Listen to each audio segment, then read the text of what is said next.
Assalamualaikum warahmatullahi wabarakatuh. Good morning, students. Today we are going to start a new chapter, that is the respiratory system.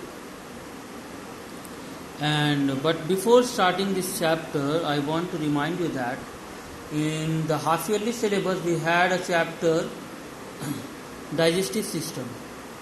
In that chapter we have studied that the digested food molecules after the digestion are absorbed in the intestine, small intestine, and they are carried by the blood to all parts of the cell, or to all parts of the body, to all the cells of the body.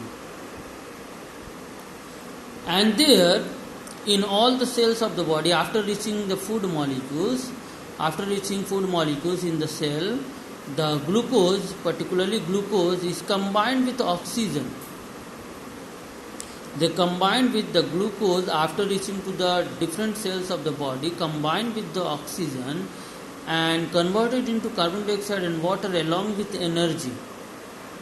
And that energy is required by our body to perform the various functions like speaking, talking, walking, running, even thinking.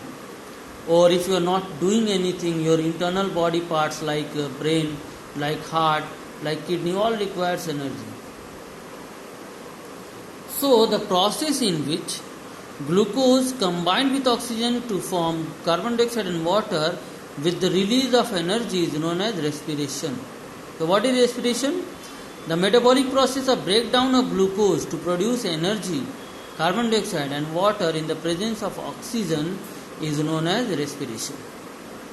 And every living organism, either single celled, that is the single cell, or unicellular or multicellular, either they are animal or plant, everybody requires this process, respiration, to get the energy. Now in our body, that is in human, the process of respiration can be described in two parts, or the process of respiration takes place in two parts. First one is external respiration and second one is internal respiration.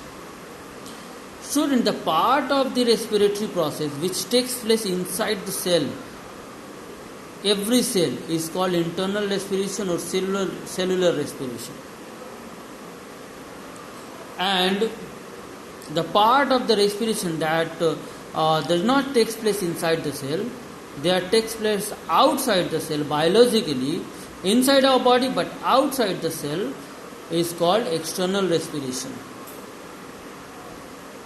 Now, I have made a chart in the terms of differentiate between to understand the concept of external respiration and internal respiration. First of all, external respiration is a process in which oxygen is taken in and carbon dioxide is given out. Just simple.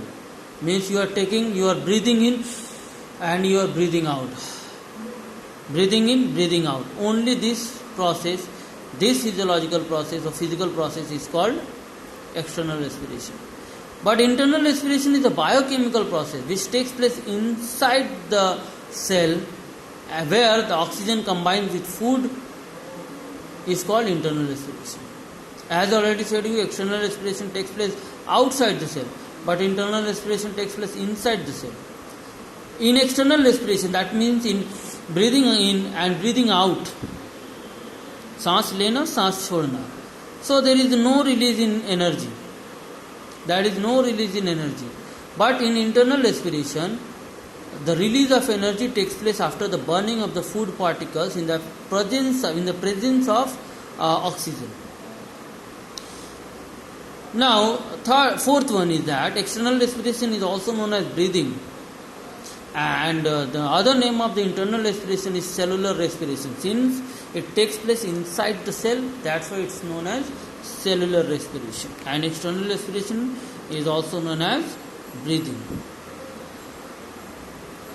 Now this much for today, students, and in our next class probably we will study about the organs of respiratory system. Means what are the organs in our body that associates or helps in the respiration. Now if you have any question regarding today's topic, text me. Assalamu alaikum.